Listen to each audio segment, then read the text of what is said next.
నెల్లూరు జిల్లాలో మాజీ మంత్రులైన ఆ ఇద్దరి మధ్య నిత్యం మాటల తూటాలు పేలుతుంటాయి. వైసీపీ మాజీ ఎమ్మెల్యే కాకాణి, టీడీపీ ఎమ్మెల్యే సోమిరెడ్డిల మధ్య వైరం తారాస్థాయికి చేరింది.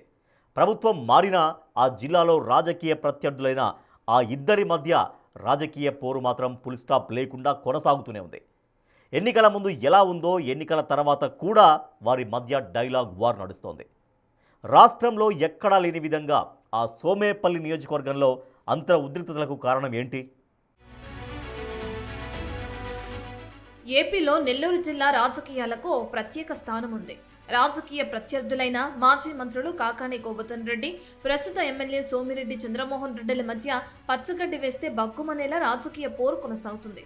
ఒకటి పోతే ఒకటి, ఏదో ఒక టాపిక్తో ఆ అధికార ప్రతిపక్ష నేతలు రాజకీయ రగడను రాజేస్తూనే ఉంటారు. నియోజకవర్గ అంశమైన, రాష్ట్ర స్థాయి అంశమైన ఇద్దరి మధ్య డైలాగ్ వార్ తగ్గేదేలే అన్నట్లు ఉంటుంది. ఇద్దరి నాయకుల్లో ఎవరో ఒకరు మీడియా ముందుకొచ్చేస్తారు. ఒకవేళ సోమిరెడ్డి కన్నా ముందుగా కాకాణి మీడియా ముందుకొస్తే వెంటనే నేనున్నానంటూ సోమిరెడ్డి సీన్లోకి ఎంటర్ అయిపోతారు. అదే సోమిరెడ్డి చంద్రమోహన్ రెడ్డి ముందుగా మీడియా ముందుకొస్తే గట్టిగానే కౌంటర్ ఇచ్చేస్తాడు కాకాణి గోవర్ధన్ రెడ్డి. వీరిద్దరి మాటల్లో వాస్తవం ఉందా లేదా అనేది పక్కన పెడితే మాటల యుద్ధం మాత్రం ఓ రేంజ్లో ఉంటుంది. ఇలా దశాబ్దానికి పైగా వీరి మధ్య పొలిటికల్ వార్ నడుస్తూనే ఉంది. గతంలో వీరి మధ్య లిక్కర్, నకిలీ డాక్యుమెంట్స్ కు సంబంధించి కోర్టు కేసులు, ఉద్యోగుల బదిలీలు, Krishnapatnam port container terminal, Bengaluru rave party వంటి టాపిక్స్ పై మాటల యుద్ధం జరగక తాజాగా సర్వేపల్లి నియోజకవర్గంలో జరుగుతున్న ఇరిగేషన్ పనుల్లో సోమిరెడ్డి అవినీతికి పాల్పడ్డారని, అభివృద్ధి పనులు చేస్తామని చెప్పి సిఎస్ఆర్ ఫండ్ కూడా స్వాహా చేశారని, దేవస్థాన భూములపై కూడా కన్నేశారని మరోసారి మీడియా ముందుకొచ్చారు Kakani. Somireddy WhatsApp call list బయట పెడితే విషయాలన్నీ బయటకొస్తాయని కాకాణి గోవర్ధన్ రెడ్డి ఆరోపించారు. కూటమి ప్రభుత్వం అధికారంలోకి వచ్చాక జరిగిన పనుల జాబితా మీడియాకు ఇచ్చే దమ్ముందా సోమిరెడ్డికి అని ప్రశ్నించారు.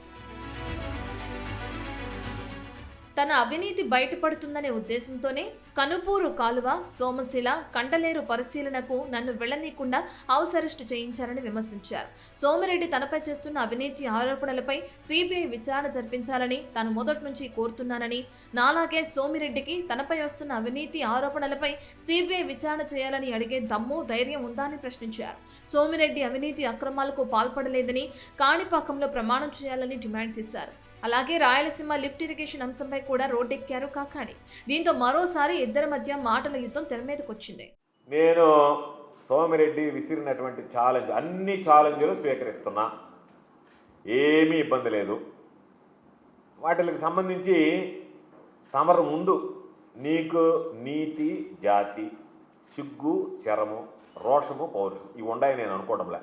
ఈ మూడు ఉంటే నువ్వు చేయవలసినటువంటి పని ఏంటంటే, కూటమి పాలన అధికారంలోకి వచ్చినప్పటి నుంచి సర్వేపల్లి నియోజకవర్గంలో ఎన్ని పనులు జరిగాయి ఆ జాబితా ఏదో నువ్వు తీసుకొచ్చి ఇవ్వడం కాదు, మీడియాకే ఇవ్వు, నువ్వు తీసుకొచ్చి ఇవ్వడం కాదు, ప్రతి దాని మీద ఇదిగో ఈ పనులు జరిగాయి అని రైట్ టు ఇన్ఫర్మేషన్ యాక్ట్ కింద మేము అడిగాము. ఇప్పటికే ప్రతి పేజీ మీద సర్టిఫై చేసి ఇవ్వాలి. ఇదిగో ఈ పనులు అని చెప్పి ప్రతి పేజీ మీద పేజీ నెంబర్ వేస్తారు, ప్రతి పేజీ మీద సంతకం పెట్టివ్వాలి.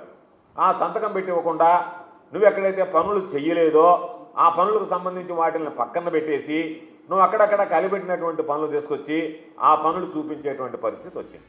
దీంతో ఎమ్మెల్యే సోమిరెడ్డి కూడా మీడియా ముందుకొచ్చారు. తనపై కాకాణి గోవర్ధన్ రెడ్డి ఎప్పుడు చేసే ఆరోపణలు నిరాధారమైనవే కదా అని కాకాణి మాటలను కొట్టిపారేస్తున్నారు సోమిరెడ్డి.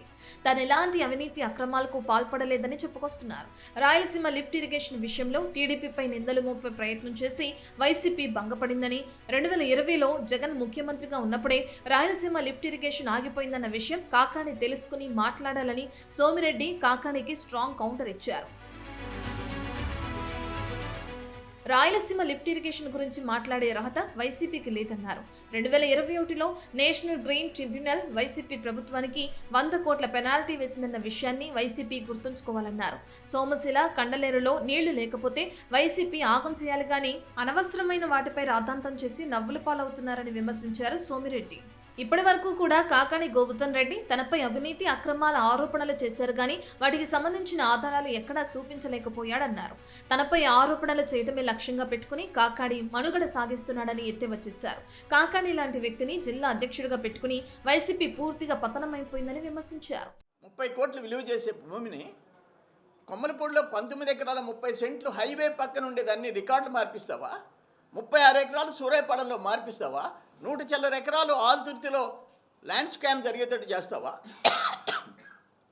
మనిషివేనా నువ్వు? మేము ఇన్నేళ్ళు రాజకీయంలో ఉన్నాం, ఎక్కడ ఒక్క దాంట్లో మేము తప్పు చేసినట్టు నీ కూతలు తప్ప ఏ రోజు మేము ఎదుర్కోలే. కానీ నేనేమంటానంటే ఆ 150 కోట్ల రూపాయల పనులు మీ చేతికి ఇస్తా, లేదా ఆయన ఇంకెవరైనా చెప్పమంటే ఎవరినో చెప్పండి, స్వచ్ఛంద సంస్థలు కావాలంటే చెప్పు, తీసుకుపోయి చూపించు. నా టైంలో జరిగిన పనులు, నీ టైంలో జరిగిన పనులు. నీ దశలా నువ్వు ఒక ఎమ్మెల్యే మంత్రి సిగ్గుండాలా? తిరుమలంపాలెం 10 రోజులు మొన్న బోట్లో పోయినారు, శాంక్షన్ చేయించి మొదలైన పని నువ్వు ఆపేసినోడివి. దీంతో ఈ ఇద్దరు నేతలు రాజకీయాల్లో ఉన్నంతకాలం ఈ డైలాగ్ వార్ కొనసాగుతూనే ఉంటుందని అనిపిస్తుంది. రోజు మార్చి రోజు మీడియా సమావేశాలు పెట్టడం, ఒకరి మీద ఒకరు దుమ్మెత్తి పోసుకోవడం పరిపాటిగా మారింది.